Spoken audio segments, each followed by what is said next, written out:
திருக்குறள் அதிகாரம் 28 கூடா ஒழுக்கம். திருக்குறளும் சனாதன தர்மமும் ஒன்றுதான் என்பதை உரிய ஆதாரத்துடன் நிரூபிக்கும் பதிவு. திருக்குறள் 271. வஞ்ச மனத்தான் படிற்றொழுக்கம் பூதங்கள் ஐந்தும் அகத்தே நகும். விளக்கம். தன் மனதில் தீய எண்ணங்களை மறைத்துக்கொண்டு வெளியே தவவேடம் பூண்டு நடிக்கும் ஒருவனின் வஞ்சகமான நடையைக் கண்டு அவனுடைய உடலோடு கலந்துள்ள ஐம்பூதங்களும் அவனது அறியாமையைக் கண்டு உள்ளுக்குள் சிரிக்கும். மகாபாரத ஒப்பீடு. சாந்தி பர்வம். கர்மாண்ய நத்விதித் சந்தி வாச்சா சான்யத் வதந்தி ச தேஷாம் பாப சமாச்சாராணாம் விஸ்வாசம் ந கச்சேத். விளக்கம். எவர்கள் மனதில் ஒரு செயலையும் சொல்லில் ஒரு கருத்தையும் கொண்டு வஞ்ச மனத்தான் பாப செயல்களில் ஈடுபடுகிறார்களோ அவர்களை ஒருபோதும் நம்பக்கூடாது. வள்ளுவர் ஐம்பூதங்கள் சிரிக்கும் என்று சொல்வதைப் போல மகாபாரதம் இத்தகையவர்களை தர்மத்தை விற்பவர்கள் என்று சாடுகிறது. மனுஸ்மிருதி ஒப்பீடு. தர்மத்வடி சதா லுப்தஹ சாத்மி கிருதிஹி சதார்ச்சகஹ வைடால விரதிகோ க்ஞேயோ ஹிம்ஸ்ரஹ சர்வாபி சந்தாகஹ. விளக்கம். எப்போதும் தர்மம் பேசுபவனைப் போல நடித்து வஞ்ச மனத்தான் பேராசை கொண்டு பிறரை ஏமாற்றுபவன் பூனை விரதம் மேற்கொள்பவன் எனப்படுவான். இவன் உலகை வஞ்சிப்பவன். வள்ளுவர் படிற்றொழுக்கம் என்று எதை குறிப்பிடுகிறாரோ அதை மனு வைடால விரதம் என்று அழைக்கிறார். சனாதன தர்மத்துடன் ஒத்துப்போகும் விதம். இந்த குறள் சனாதன தர்மத்தின் சாக்ஷி சைத்தன்யம் என்ற ஆழமான தத்துவத்தை விளக்குகிறது. 1. பஞ்சபூத சாட்சி. சனாதன தர்மத்தின்படி ஒருவன் தனிமையில் செய்யும் பாவத்தை கூட யாரும் பார்க்கவில்லை என்று சொல்ல முடியாது. சூரியன், சந்திரன், காற்று, நெருப்பு, ஆகாயம், பூமி, நீர் மற்றும் இதயம், மனசாட்சி ஆகிய 8 சாட்சிகள் மனிதனின் ஒவ்வொரு செயலையும் கவனித்துக் கொண்டிருக்கின்றன. இதையே வள்ளுவர் பூதங்கள் ஐந்தும் அகத்தே நகும் என்கிறார். 2. மித்யாச்சாரம். பகவத்கீதையில் 3.6 கிருஷ்ணர் புலன்களை வலுக்கட்டாயமாக அடக்கிவிட்டு மனதில் புலன் இன்பங்களை சிந்தித்துக் கொண்டிருப்பவன் மித்யாச்சாரி, அதாவது போலி வேடக்காரன் என்று கூறுகிறார். 3. உள்ளொன்று வைத்து புறமொன்று பேசுடல். மனம், வாக்கு, காயம் ஆகிய 3ம் ஒன்றாக இருப்பதே தர்மம். இவை மாறுபடும்போது அது அதர்மமாகிறது. பூதங்கள் சிரிப்பது என்பது அந்த நபர் இயற்கையின் விதிகளிலிருந்து தப்ப முடியாது என்பதை குறிக்கும் எச்சரிக்கையாகும். திருக்குறள் 272. வானுயர் தோற்றம் எவன் செய்யும் தன்னெஞ்சம் தானறி குற்றப்படேன். விளக்கம். தன் மனமே தான் செய்வது குற்றம் என்று அறிந்திருக்கும்போது ஒருவன் வானத்தைப் போல உயர்ந்து காட்டும் தவகோலம், வெளிவேடம் அவனுக்கு எத்தகைய நன்மையை செய்யும்? யாதொரு பயனும் தராது. மகாபாரத ஒப்பீடு. சாந்தி பர்வம். ந ஜடாபிக ந கோத்ரேண ந ஜன்மனா யஸ்மின் சத்யம் ச தர்மம் ச ச சுசிஹி ச ச பிராமணஹ. விளக்கம். சடை வளர்ப்பதாலோ குலத்தினாலோ பிறப்பினாலோ ஒருவன் தூய்மையானவன் ஆகிவிட முடியாது. எவனிடம் உண்மையும் தர்மமும் இருக்கிறதோ அவனே தூய்மையானவன். வள்ளுவர் வானுயர் தோற்றம், சடை, காவி, தாடி போன்ற வெளிக்கோலங்கள் மன தூய்மையின்றி வீண் என்று சொல்வதை இது வழிமொழிகிறது. மனுஸ்மிருதி ஒப்பீடு. அத்தியாயம் 4. அலிங்கி லிங்கிவேஷேன யோ விருத்திம் உபஜீவதி ச லிங்கினாம் ஹரதி ஏனக திரியக் யோனௌ ச ஜாயதே. விளக்கம். தவத்திற்கு உரிய தகுதி இல்லாதவன் அலிங்கி தவக்கோலம் பூண்டு பிழைப்பு நடத்தினால் அவன் உண்மையான துறவிகளின் பாவத்தையும் சேர்த்து பெறுகிறான். இறுதியில் விலங்கு பிறவியையே அடைகிறான். வள்ளுவர் எவன் செய்யும் என்ன பயன் தரும் என்று கேட்ட கேள்விக்கு மனுஸ்மிருதி பாவத்தையே தரும் என்று விடையளிக்கிறது. சனாதன தர்மத்துடன் ஒத்துப்போகும் விதம்.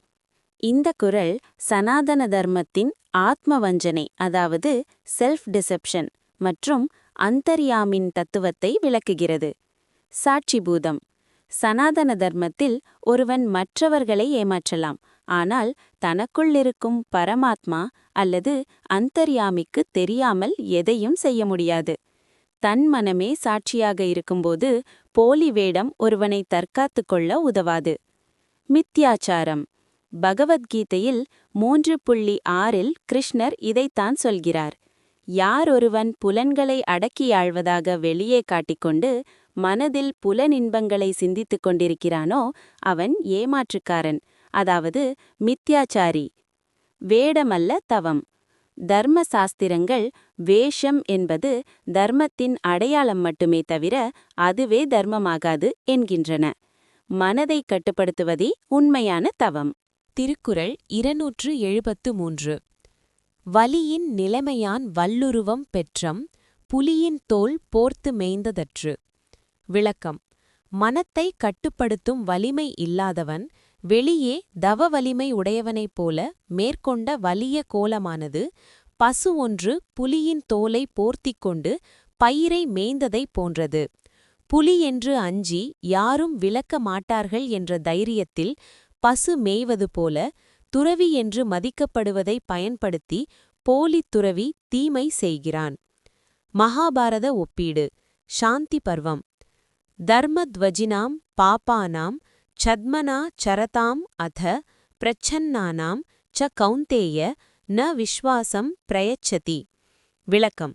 தர்மத்தை தங்களுக்கு ஒரு கொடியாகவும் அடையாளமாகவும் வைத்துக்கொண்டு அதன் பின்னால் மறைந்து கொண்டு பாவச் செயல்களை செய்பவர்களை ஒருபோதும் நம்பாதே. வள்ளுவர் புலியின் தோல் போர்த்து என்று சொல்வதையே மகாபாரதம் தர்மத்தை ஒரு சத்மம் ஆக பயன்படுத்துதல் என்று கூறுகிறது. மனுஸ்மிருதி ஒப்பீடு. அத்தியாயம் 4. மனுஸ்மிருதியில் இத்தகைய போலி வேடதாரிகளை வகவ்ரதி என்று சாடுகிறார். அதோ திருஷ்டிர் நைஷ்கிருதிகः ஸ்வார்த்த சாதனபத் பரஹ ஷட்டோ மித்யா வினீதஸ்ச பகவத் விரதிச்சோ நரஹ. விளக்கம்.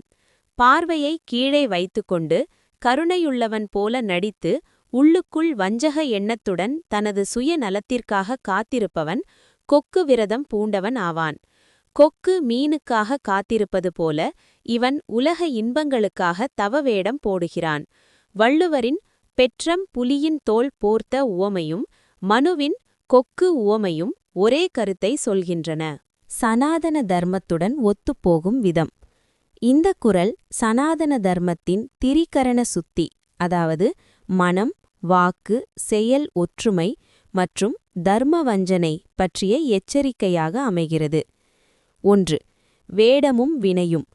சனாதன தர்மத்தில் காவி உடை அல்லது சடை என்பது ஒரு சின்னம், அதாவது சிம்பல். அந்த சின்னத்திற்குரிய தகுதி, அதாவது மன வலிமை இல்லாதபோது அதை அணிவது மகா பாவமாக கருதப்படுகிறது. 2. மறைமுக பாவம். புலியின் தோலை போர்த்திய பசு பிற உயிர்களின் அச்சத்தை பயன்படுத்தி தான் பலன் பெறுகிறது. அதுபோல ஒருவன் துறவிக் கோலத்தை பயன்படுத்தி பிறரை ஏமாற்றுவது நம்பிக்கை துரோகம் ஆகும். சனாதன தர்மம் இதனை குரு துரோகம் அல்லது தர்ம துரோகம் என்று மிக கடுமையான குற்றமாக பார்க்கிறது. 3. அபசாரங்கள். புனிதமான அடையாளங்களை தவறாக பயன்படுத்துவது நாம அபசாரம் அல்லது வேஷ அபசாரம் எனப்படும். இது ஒருவனின் ஆன்மீக பாதையை முற்றிலுமாக அழித்துவிடும் என்பதை வள்ளுவர் இந்த உவமை மூலம் சுட்டிக்காட்டுகிறார். திருக்குறள் 274. தவம் மறைந்து அல்லவை செய்தல் புதல் மறைந்து வேட்டுவன் புள் சிமிழ்த்த தற்று. விளக்கம். தவக்கோலத்தை போர்வையாக போர்த்திக் கொண்டு அதன் பின்னால் மறைந்து ஒருவன் அறமல்லாக தீய செயல்களை செய்வது ஒரு வேடன் புதரின் பின்னால் ஒளிந்து கொண்டு பறவைகளை வலைவீசி பிடிப்பதைப் போன்றது. மகாபாரத ஒப்பீடு. அனுசாசன பர்வம். தர்மம் யக்கபடம் கிருத்வா வஞ்சித்தும் இச்சதி மார்தாத் தஸ்ய நாஸ்தி சுபாகதிஹி பேதுவத் யஹ பிரயச்சதி. விளக்கம். எவன் ஒருவன் தர்மத்தை கபடமாக அணிந்து கொண்டு உலகை வஞ்சிக்க நினைக்கிறானோ அவனுக்கு நற்கதி என்பது ஒருபோதும் இல்லை. அவன் ஒரு வேடனைப் போல பாவத்தையே சேர்க்கிறான். வள்ளுவர் வேட்டுவன் என்று சொல்வதையே மகாபாரதம் கபடம் மற்றும் வஞ்சனை என்று குறிப்பிடுகிறது. மனுஸ்மிருதி ஒப்பீடு. அத்தியாயம் 4. சத்மனா சரதாம் அதர்மம் தர்மத்வஜினாம் ச யத் சர்பம் தத் வைனஸ்யதி க்ஷிப்ரம் மோஹாத் யத் கிருதமதர்மகம். விளக்கம். தர்மத்தை கொடியாகக் காட்டி அதன் மறைவில் எவன் அதர்மமான காரியங்களை செய்கிறானோ அவன் செய்த அந்த பாவத்தினால் அவனது எல்லா புண்ணியங்களும் உடனடியாக அழிந்துவிடும். வள்ளுவர் வேட்டுவன் என்று சொல்வதை அத்தகையவர்கள் உலக இன்பங்களை, அதாவது இறைச்சியை அல்லது பறவையை அடைவதற்காக தவத்தை பயன்படுத்துவதை குறிக்கிறது. சனாதன தர்மத்துடன் ஒத்துப்போகும் விதம். இந்த குறள் சனாதன தர்மத்தின் ஆசார வஞ்சனை மற்றும் கர்ம பலன் ஆகிய கோட்பாடுகளை விளக்குகிறது. நிஷேத கர்மம், விலக்கப்பட்ட செயல். சனாதன தர்மத்தில் ஒருவன் தவறு செய்வதை விட தவக்கோலம் பூண்டு தவறு செய்வது மகாபாதகம், கிரேட் சின் என கருதப்படுகிறது. ஏனெனில் அவன் தனிப்பட்ட முறையில் தவறு செய்வதுடன் அவன் அணிந்துள்ள தவக்கோலம் என்ற புனித அடையாளத்தின் மீதான நம்பிக்கையையும் கொள்கிறான். வேடனும் வேடமும். வேடன் எப்படி புதரை பயன்படுத்தி தன் கொடிய நோக்கத்தை மறைக்கிறானோ அதுபோல போலி துறவி காவி அல்லது திருநீறு போன்ற புனித அடையாளங்களை தன் சுயநலத்திற்காக பயன்படுத்துகிறான். சனாதன தர்மம் இதனை தெய்வ நிந்தனையாக பார்க்கிறது. கபட வேடம். தர்மசாஸ்திரங்கள் மனம் வேறாகவும் செயல் வேறாகவும் இருப்பது யோகிக்கு அழகல்ல என்கின்றன. புதரின் பின்னால் ஒளிந்திருக்கும் வேடன் எப்படி உயிர்கொலை செய்கிறானோ அதேபோல் தவ வேடத்தில் தீமை செய்பவன் பிறரின் நம்பிக்கையை கொலை செய்கிறான். திருக்குறள் 275. பற்றற்றே மென்பார் படிற்றொழுக்கம் எற்றற்றென்று ஏதம் பலவும் தரும். விளக்கம்.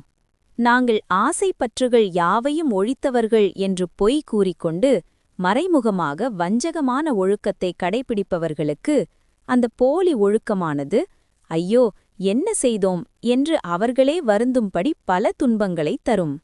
மகாபாரத ஒப்பீடு. சாந்தி பர்வம். யோ ஹி தர்மம் த்வஜம் கிருத்வா பாபம் சரதி துர்மதிஹி ச சோஷதி விநாசேஹி கிருதம் கர்மானுசாரதஹ. விளக்கம். தர்மத்தை கொடியாகக் காட்டி பாவம் செய்யும் தீய புத்தியுடையவன் தான் செய்த கர்மங்களின் பலனாக அழிவு வரும்போது ஐயோ என்று அலறி வருந்துவான். வள்ளுவர் எற்றெற்று ஐயோ என்று வருந்துதல் என்று எதை குறிப்பிடுகிறாரோ அதையே மகாபாரதம் சோஷதி புலம்பி வருந்துதல் என்று கூறுகிறது. மனுஸ்மிருதி ஒப்பீடு. அத்தியாயம் 4.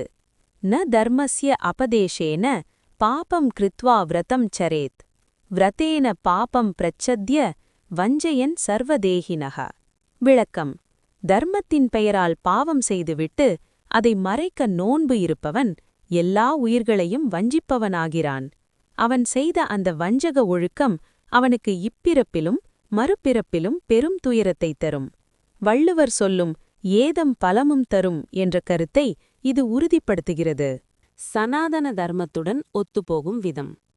இந்த குறள் சனாதன தர்மத்தின் கர்மபலன் மற்றும் நரக கதி பற்றிய எச்சரிக்கையாகும். படிற்றொழுக்கம், வஞ்சக ஒழுக்கம். சனாதன தர்மத்தில் கபடம் என்பது ஒருவனை அதல பாதாளத்திற்கு இட்டுச் செல்லும். நான் பற்றற்றவன் என்று சொல்வது ஒரு புனிதமான சத்தியம். அந்த சத்தியத்தை மீறி புலனின்பங்களில் ஈடுபடுவது பிரம்மஹத்தி போன்ற பாவங்களுக்கு நிகரானது. எற்றற்று வருந்துதல். இது கர்மவினையின் பயனை அனுபவிக்கும்போது ஏற்படும் கழிவிரக்கத்தை குறிக்கிறது. முற்பகல் செய்யின் பிற்பகல் விளையும் என்ற விதிப்படி தவவேடத்தில் செய்த பாவங்கள் மற்ற பாவங்களை விட அதிகமான தண்டனையைத் தரும் என்பது சாஸ்திர விதி. ஏதம் குற்றம் அல்லது துன்பம். சான்றோர்களால் பழிக்கப்படுதல், மனசாட்சியின் உறுத்தல், இறுதியில் நரகத் துயரம் ஆகிய அனைத்தும் இந்த ஏதம் என்ற சொல்லுக்குள் அடங்கும். தர்மத்தின் வாழ்வுதனை சூது கவ்வும், தர்மம் மறுபடி வெல்லும் என்பதற்கு ஏற்ப கபட நாடகம் ஒரு நாள் அம்பலமாகி துயரம் தரும் என்பதே இதன் சாரம். திருக்குறள் 276. நெஞ்சின் துறவார் துறந்தாற்போல் வஞ்சித்து வாழ்வாரின் வன்கணார் இல்.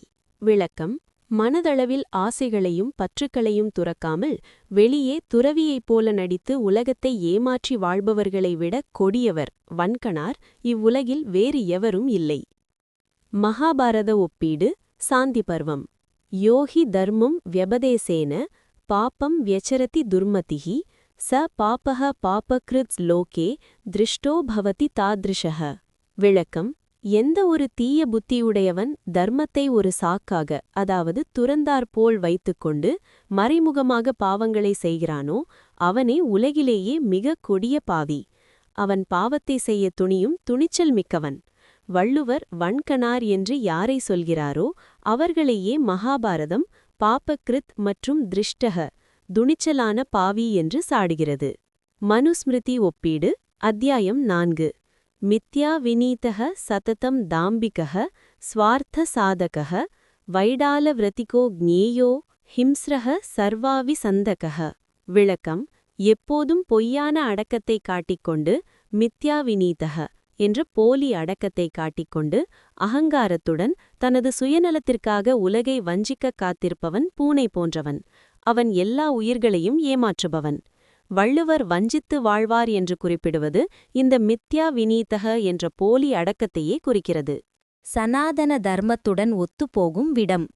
இந்த குறள் சனாதன தர்மத்தின் மன ஏவ மனுஷ்யானாம் என்ற தத்துவத்தை வலியுறுத்துகிறது. அந்தர்துறவம், அதாவது இன்டர்னல் ரெனன்சியேஷன். சனாதன தர்மத்தின்படி துறவு என்பது காவி அணிவதிலோ அல்லது வீட்டை விடுவதிலோ இல்லை. அது மனதிற்குள் இருக்கும் ஆசைகளை விடுவதாகும். அந்தர்நியாசம்.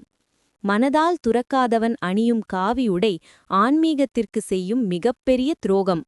வன்கண், ஹார்ட் ஹார்ட்டட்னஸ். ஒருவன் சாதாரண நிலையில் தவறு செய்வதை விட ஒரு புனிதமான வேடத்திலிருந்து கொண்டு தவறு செய்ய வேண்டுமானால் அவனது இதயம் மிகவும் கல்லாகிப் போயிருக்க வேண்டும். இதையே வள்ளுவர் வன்கணார் என்கிறார். ஏனெனில் அவன் தெய்வத்தையும் தர்மத்தையும் வஞ்சிக்கத் துணிந்துவிட்டான். திரிகரண அசுத்தி. மனம், வாக்கு, காயம் ஆகிய மூன்றிலும் தூய்மையில்லாதவன் சந்நியாசி ஆக முடியாது. வேடம் மட்டும் போட்டு உலகை ஏமாற்றுவது அசுரப்பண்பு என பகவத்கீதையின் 16வது அத்தியாயம் குறிப்பிடுகிறது. திருக்குறள் 277. புறங்குன்றி கண்டனையரேனும் அகம்குன்றி மூக்கின் கரியார் உடைத்து. விளக்கம்: குன்றிமணியானது புறத்தே வெளியே சிவந்து அழகாக காணப்பட்டாலும் அதன் மூக்கு பகுதி கருப்பாக இருக்கும். அதுபோல வெளியே தூய தவக்கோலம் பூண்டு செம்மையாக காணப்பட்டாலும் உள்ளத்தில் வஞ்சக கருமையைக் கொண்ட மனிதர்கள் இவ்வுலகில் உள்ளனர். மகாபாரத ஒப்பீடு. சாந்தி பர்வம். அந்தக்ரூரம் பகிஷாந்தம் குந்தீபீகமிவ ஹிருதம் தமாலபத்ரம் இவ பிரச்சன்னம் அந்தப் பிரச்சன்ன பாபகம். மகாபாரதம் 12:162-25. விளக்கம்: வெளியே அமைதியாகவும் பகிஷாந்தம் உள்ளே கொடூரமாகவும் அந்தக்ரூரம் இருப்பவர்கள் மேலே இலைகளால் மூடப்பட்டிருக்கும் ஆழமான பள்ளத்தைப் போன்றவர்கள். வெளியே அழகாகத் தெரிந்தாலும் உள்ளத்தில் பாவத்தை மறைத்து வைத்திருக்கிறார்கள். வள்ளுவர் புறங்குன்றி என்று சொல்வதையே மகாபாரதம் பகிஷாந்தம் என்கிறது. மனுஸ்மிருதி ஒப்பீடு. அத்தியாயம் 4. பகிர்த்வஜ சமாயுக்தஹ அந்தக்ரூரஹ சதா லுப்தஹ ச பாபஹ பாப சமாச்சாரஹ ஸ்வானுபியாமிவ சோபிதஹ. விளக்கம்: வெளியே தர்மத்தின் கொடியை ஏந்தியவனாகவும் தர்மத்வஜி, உள்ளே பேராசை கொண்ட கொடியவனாகவும் இருப்பவன் ஒரு பாவி. குன்றிமணியின் கரிய மூக்கைப் போல இவர்களது வஞ்சக எண்ணம் இவர்களது எல்லா புண்ணியங்களையும் அழித்துவிடும் என்பது மனுவின் கருத்து. சனாதன தர்மத்துடன் ஒத்துப்போகும் விதம். இந்த குறள் சனாதன தர்மத்தின் கபடம், அதாவது ஹிப்போக்ரிசி, மற்றும் சத்பாவம், அதாவது உண்மையான உணர்வு ஆகிய தத்துவங்களை விளக்குகிறது. குன்றிமணி உவமை. குன்றிமணி என்பது ஆன்மீகத்தில் ஒரு எச்சரிக்கை குறியீடு. தங்கம் எடையிட குன்றிமணியை பயன்படுத்துவார்கள். தங்கம் எவ்வளவு இருந்தாலும் அந்த குன்றிமணியின் மூக்கு போன்ற ஒரு சிறு கருமை, அதாவது வஞ்சனை இருந்தால் அது மொத்த மதிப்பையும் குறைத்துவிடும். அந்தர்பகிர் வியாப்தி. சனாதன தர்மம் உள்ளும் புறமும் ஒன்றாக இருத்தல், அதாவது அந்தர்பகி, அதாவது தூய்மை என்பதையே யோகத்தின் இலக்காக கொள்கிறது. வெளியே சிவந்த, அதாவது சாத்வீக கோலமும் உள்ளே கரிய, அதாவது தாமச அல்லது வஞ்சக குணமும் இருப்பது ஆன்மீக வீழ்ச்சியாகும். பகவத்கீதை 3.6 கிருஷ்ணர் மித்யாச்சாரி என்று யாரை சொல்கிறாரோ அவர்களையே வள்ளுவர் மூக்கின் கரியார் என்கிறார். வெளியே புலன்களை அடக்கியது போல் காட்டிக்கொண்டு உள்ளே ஆசைகளை சுமப்பவர்கள் குன்றிமணியைப் போன்றவர்களே. திருக்குறள் 278. மனத்தது மாசாக மாண்டார் நீராடி மறைந்து ஒழுகும் மாந்தர் பலர். விளக்கம்: மனதில் வஞ்சகமாகிய அழுக்கை வைத்துக்கொண்டு வெளியே தவத்தால் மாண்புற்றவர்களைப் போல தீர்த்தங்களில் நீராடி தம் பாவங்களை மறைத்துக் கொண்டு வாழும் மனிதர்கள் இவ்வுலகில் பலர் உள்ளனர். மகாபாரத ஒப்பீடு. அந்தக்கரண சுத்திஸ்து தீர்த்தம் இத்யபிதீயதே ந ஜலப்ளுத தேஹஸ்ய சுத்திர் பவதி நைவஹி. விளக்கம்: மனத் தூய்மையே, அதாவது அந்தக்கரண சுத்தி உண்மையான தீர்த்தம் என்று சொல்லப்படுகிறது. வெறும் தண்ணீரில் உடலை நனைப்பதாலோ மூழ்கி எழுவதாலோ ஒருவனுக்கு தூய்மை உண்டாவதில்லை. வள்ளுவர் மனத்தது மாசாக, அதாவது மனதில் அழுக்குடன் நீராடுவதை சாடுவதையே இங்கும் காண்கிறோம். மனுஸ்மிருதி ஒப்பீடு. ந வாரிதாரணான் முந்திஹி நச்ச தீர்த்த நிஷேவனாத் அந்தಃசுத்திர் விஹீனஸ்ய சர்வம் பவதி நிஷ்பலம். விளக்கம்: மனத் தூய்மை இல்லாதவன், அதாவது அந்தಃசுத்தி விஹீனன், எத்தனை முறை புனித நீர் பருகினாலும் எத்தனை தீர்த்தங்களுக்குச் சென்றாலும் அவையெல்லாம் பயனில்லாதவையே, நிஷ்பலம். வள்ளுவர் மாண்டார் நீராடி, அதாவது பெரியவர்களைப் போல பாவனை செய்து நீராடி மறைந்து வாழ்பவர்களைப் பற்றி சொல்வது இவர்களையே. சனாதன தர்மத்துடன் ஒத்துப்போகும் விதம். இந்த குறள் சனாதன தர்மத்தின் பாவ விமோசனம் மற்றும் மானச தீர்த்தம் ஆகிய கருத்துக்களை விளக்குகிறது. மானச தீர்த்தம். சனாதன தர்மத்தில் காசி, ராமேஸ்வரம் போன்ற நதி தீர்த்தங்களை விட மானச தீர்த்தம், மனமாகிய தூய குளம், மேலானது. மன அழுக்கை நீக்காமல் கங்கையாற்றில் மூழ்கினாலும் அது அழுக்கை நீக்காது, உடல் சூட்டை மட்டுமே தணிக்கும். கர்ம பலன். ஒருவன் செய்த பாவத்தை மறைக்க வேடம் போடுவதோ அல்லது சடங்குகள் செய்வதோ பரிகாரம் ஆகாது. உண்மையான மனமாற்றமேன் பாவத்தை நீக்கும். இதையே வள்ளுவர் மறைந்து ஒழுகும் மாந்தர் என்று எள்ளி நகையாடுகிறார். நிஷ்காம பக்தி. சடங்குகளை ஒரு விளம்பரமாகவோ அல்லது ஏமாற்று வேலையாகவோ செய்பவர்களுக்கு இறைவனின் அருள் கிட்டாது. உள்ளம் பெருங்கோயில் ஊனுடம்பு ஆலயம் என்ற திருமூலர் கருத்தும் வள்ளுவரின் இந்த கருத்தும் சனாதன தர்மத்தின் உள்நோக்கிய தேடல், இன்டர்னலைசிங் டிவினிட்டி என்ற தத்துவத்தின் வெளிப்பாடே. திருக்குறள் 279. கணைக்கொடிது யாழ்கோடு செவ்விது ஆங்கு அன்ன வினைப்படு பாலால் குழல். விளக்கம்: நேராக இருக்கும் அம்பு உயிரைக் கொல்லும் கொடுமையுடையது. ஆனால் வளைந்திருக்கும் யாழின் தண்டு இனிய இசையை தரும் நன்மையுடையது. அதுபோலவே மனிதர்களையும் அவர்களுடைய வெளித்தோற்றத்தின் நேர்மை அல்லது கோணலை கொண்டு மதிப்பிடாமல் அவர்கள் செய்யும் செயல்களின் தன்மையைக் கொண்டே உணர்ந்து கொள்ள வேண்டும். மகாபாரத ஒப்பீடு. ஆச்சாரஹ குலமாச்சஷ்டே வினயம் கதயதி அபி சம்பாஷஹ ஸ்நேகம் ஆச்சஷ்டே வபுஹு கதயதி போஜனம். விளக்கம்: ஒருவனுடைய நடத்தை அவனது குலத்தை சொல்லும், அவனது அடக்கம் அவனது அறிவை சொல்லும். அம்பு நேராக இருந்தாலும் அது கொல்லும் தொழிலை செய்வது போல, ஒருவன் பார்ப்பதற்கு ஒழுக்கமானவன் போல தோன்றினாலும் அவனது கொடிய செயல் அவனை தீயவன் என்றே காட்டும். மனுஸ்மிருதி ஒப்பீடு. ந விஸ்வசேத் அவிஸ்வஸ்தேத் விஸ்வஸ்தே நாதி விஸ்வசேத் விஸ்வாசாத் பயமப்யேதி மூலானியப்பி நிக்ருந்ததி. விளக்கம்: நம்பகத்தன்மை இல்லாதவனை நம்பாதே, நம்பத்தக்கவன் போல தோன்றுபவனிடமும் அளவுக்கதிகமான நம்பிக்கை வைக்காதே. வெளித்தோற்றத்தை நம்பி ஏமாறுவது ஒருவனின் வேரையே அறுத்துவிடும். வள்ளுவர் அம்பு மற்றும் யாழைக் கொண்டு விளக்கும் அதே உட்பொருளை மனு இங்கு எச்சரிக்கையாக தருகிறார். சனாதன தர்மத்துடன் ஒத்துப்போகும் விதம். இந்த குறள் சனாதன தர்மத்தின் குண கர்ம தத்துவத்தை மிக தெளிவாக விளக்குகிறது. கர்மமே சாட்சி.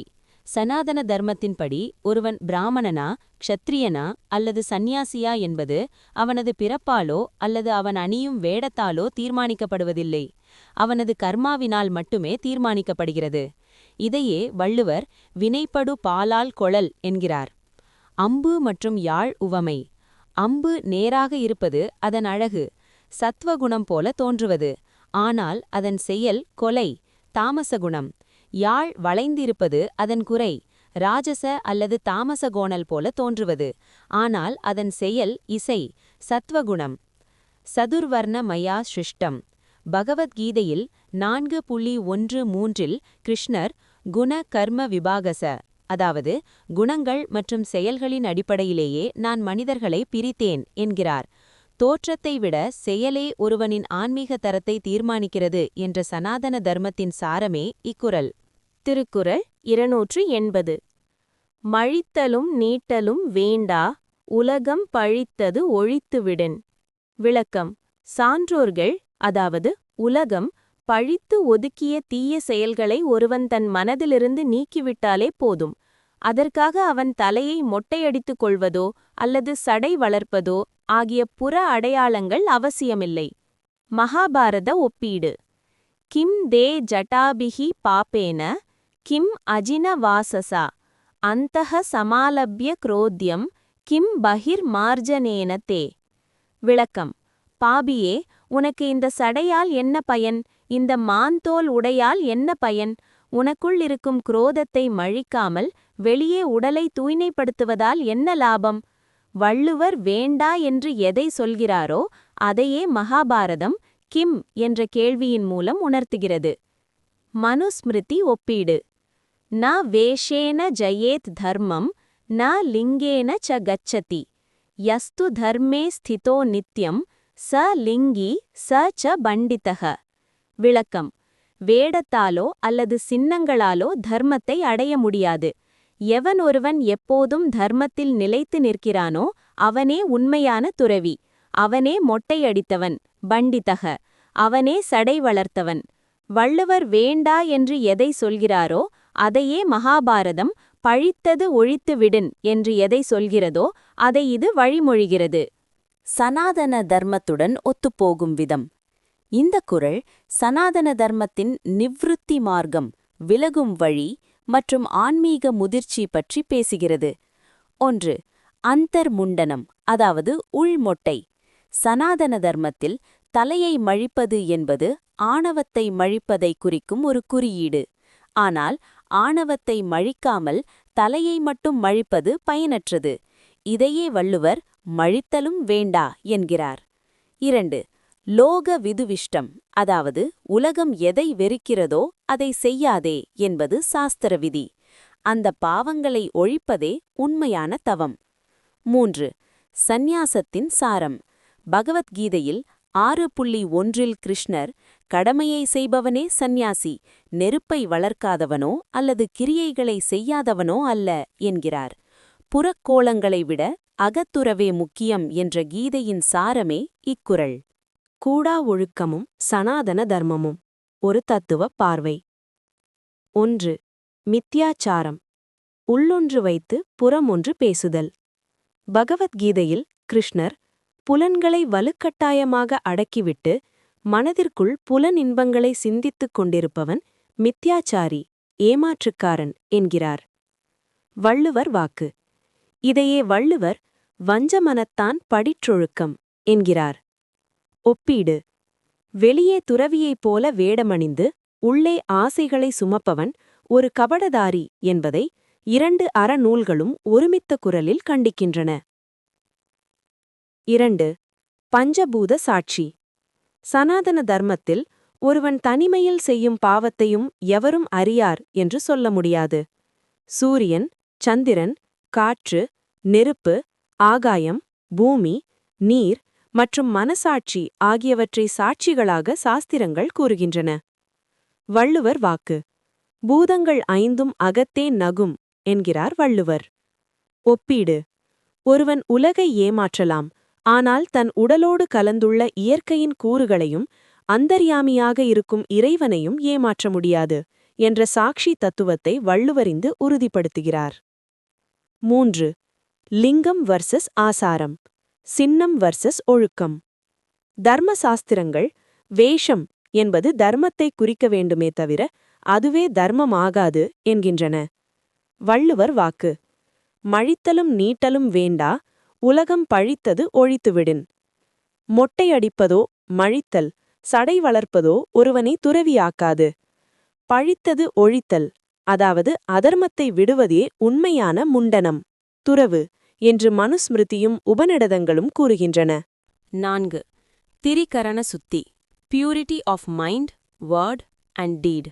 மனம், வாக்கு, காயம் ஆகிய மூன்றிலும் தூய்மை இருப்பது சனாதன தர்மத்தின் அடிப்படை. வள்ளுவர் வாக்கு: வானுயர் தோற்றம் எவன் செய்யும், தன் நெஞ்சம் தானறி குற்றப்படின். 2072. ஒப்பீடு: தன் மனசாட்சிக்கு தெரிந்தே ஒருவன் குற்றம் செய்யும்போது அவனது வானுயர்ந்த தபஸ்விகோளம் அர்த்தமற்றது. இது சனாதன தர்மத்தின் ஆத்ம வஞ்சனை, செல்ஃப் டிசெப்ஷன் என்ற கருத்தாக்கத்தை விளக்குகிறது. 5. கர்ம பலனும் எச்சரிக்கையும். போலி ஒழுக்கம் ஒருவனுக்கு தற்காலிக பலனை தந்தாலும் அது இறுதியில் எற்றெற்று, ஐயோ என புலம்பும்படி பல துன்பங்களை தரும் என வள்ளுவர் எச்சரிக்கிறார். சனாதன இணைப்பு: இது பிராரப்த கர்மா மற்றும் நரககதி பற்றிய சாஸ்திர எச்சரிக்கைகளோடு பொருந்துகிறது. தர்மத்தின் பெயரால் செய்யப்படும் பாவம் மற்ற சாதாரண பாவங்களை விட பல மடங்கு வலிமையானது என்பது ஸ்மிருதிகளின் சாரம். முடிவுரை: கூடா ஒழுக்கம் அதிகாரம் சனாதன தர்மத்தின் சத் ஆச்சாரம் என்பதை வலியுறுத்தவே படைக்கப்பட்டுள்ளது. வேடம் என்பது ஒரு கருவி மட்டுமே, மனத்தூய்மையே இறக்கு. குன்றிமணியின் கரித்த மூக்கை போல 2077 போல ஒரு சிறு வஞ்சனை இருந்தாலும் அது மொத்த தவத்தையும் அழித்துவிடும் என்ற வள்ளுவரின் எச்சரிக்கை சனாதன தர்மம் சொல்லும் நிஷ்காம தர்மத்திற்கு அரணாக அமைகிறது. இந்த அதிகாரத்தின் மூலம் வள்ளுவர் ஒரு சமூக சீர்திருத்தவாதியாகவும் ஆழமான வேதாந்த தெளிவு கொண்ட ரிஷியாகவும் சனாதன தர்மத்தின் மேன்மையை நிலைநாட்டுகிறார். AI உதவியுடன் தொகுத்து வழங்குவது சுவாமி வித்யானந்தா, கன்னியாகுமரி. வாட்ஸ்அப் குழுவில் இணைய 97 89 37 41 09.